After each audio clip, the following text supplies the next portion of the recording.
Pinduoduo ilovasida mahsulot bilan tanishishni o'rganamiz. Demak, biron bir mahsulotni ichiga kiramiz, ustiga bosasiz, ichiga kiramiz. Shundan so'ng mahsulotning rasmlari joylashgan bo'ladi. Mana bu yerda ikkitagina rasm bor ekan. Ayrim mahsulotlarda juda ham turli rasmlarni joylagan bo'ladi. 10 ta, 14 tagacha ham rasmlarni joylagan bo'ladi. Har xil ko'rinishda, har xil ranglarida. Xo'p, yonidagisi mana ko'rib turibsiz videosi. Buni ustiga bosib, videosini ko'rsangiz bo'ladi. Rasmini mana surib esa rasmi bilan tanishib chiqsangiz bo'ladi. Bundan keyin pastga tushamiz. Narxi yozilgan, mana ko'rib turibsiz.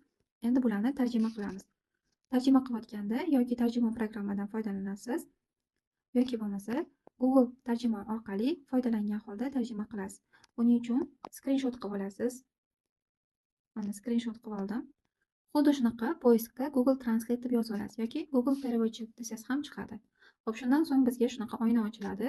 Buni nastroykasini to'g'irlab qo'yishimiz kerak. Bu yerga kitayskiy, bu yerga o'zbekchani belgilab qo'yasiz. Mana bu strelkani bosgan holda, agarda sizga rus tili qulay bo'lsa, rus tilini belgilab qo'yasiz. Endi mana bu fotoapparatchani bossangiz, galereyas ochiladi va galereyasdan saqlab olgan skrinshotingizni tanlaysiz. Mana tarjima qilib berdim. Bu yerda ham boshqa davlat tillari kirgan bo'lsa, sizda o'zgartirib qo'yasiz. Endi o'qib chiqamiz. 4,7% chegirma berayotgan ekan. Asl narxi 67,26 yuan ekan.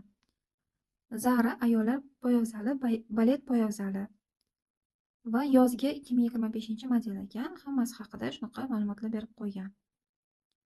Ayollar uchun kashta tikilgan past poyabzallar eng ko'p sotilgan ro'yxatda 3-o'rinni egallaydi. Demak, bunaqa poyabzallar 3-o'rinda egallarkan sotuv bo'yicha.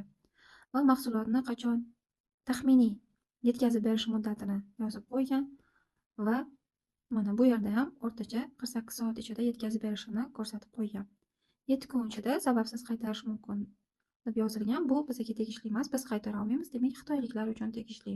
Endi ahamiyat bering, 29 mingdan ortiq sotilgan ekan. Xuddi shunaqa qilib har bitta joyini tekshirib, tarjima qilib o'qib ko'rasiz. Mana 29 mingdan ortiq sotuv bo'lgan ekan.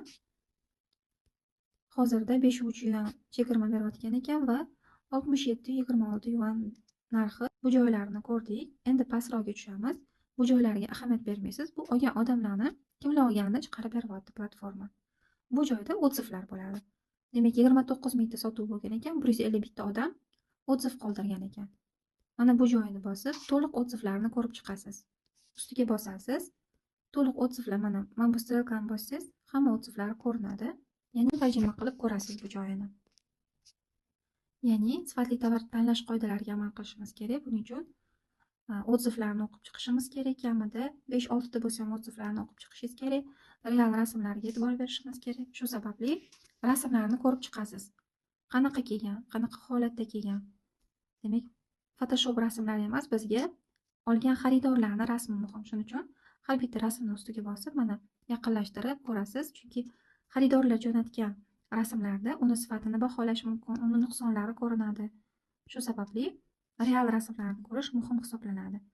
Endi videolari bo'lsa, videolarni ko'rasiz. Hozir bu yerda videolar chiqmayapti, lekin boshqa mahsulotlarda juda ham videolar ko'p bo'ladi. Pastroqqa tushsak, yana chiqishi ham mumkin.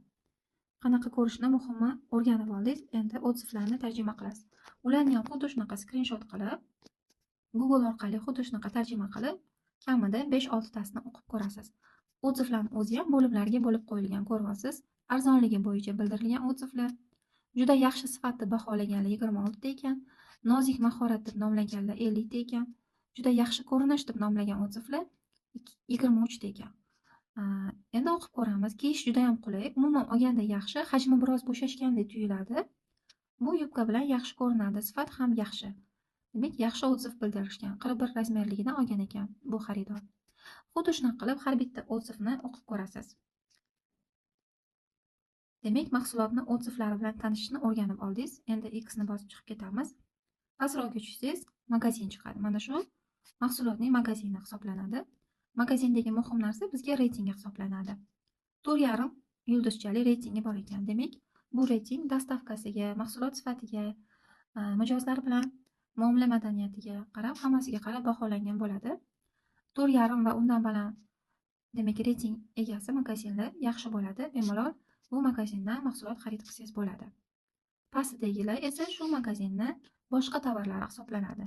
Yana ichiga kirib, boshqa tovarlarni ham ko'rsangiz bo'ladi. Xo'p, yanada pastroqqa tushamiz. Mahsulot haqidagi, demak, tasnifi. Materiali qanaqa? Masalan, pastel yoki boshqa mahsulotlarda necha gradusda yuvish mumkin?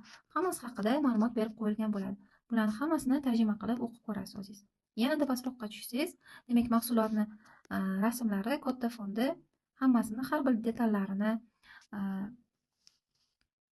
rasmga olgan holda, demak, platformaga joylashtirishgan bo'lishadi. Mana hammasini ko'rib chiqasiz, kiyganda qanaqa turadi va boshqa mahsulotlar ham chiqmoqda. Demak, bu yerda o'lchamlar, og'irligi, vazni haqida ma'lumotlar yo'q ekan, lekin boshqa tovarlarga kirsangiz, o'lchamlari, vazni, og'irligi haqida ma'lumotlar bo'ladi. Shu sababli pastgacha tushib, hamma ma'lumotlarni o'qib chiqasiz. Shundan so'ng sizga ma'qul kelsa, demak, uni korzinkaga tashlab, keyin buyurtma qilishga o'tsangiz bo'ladi.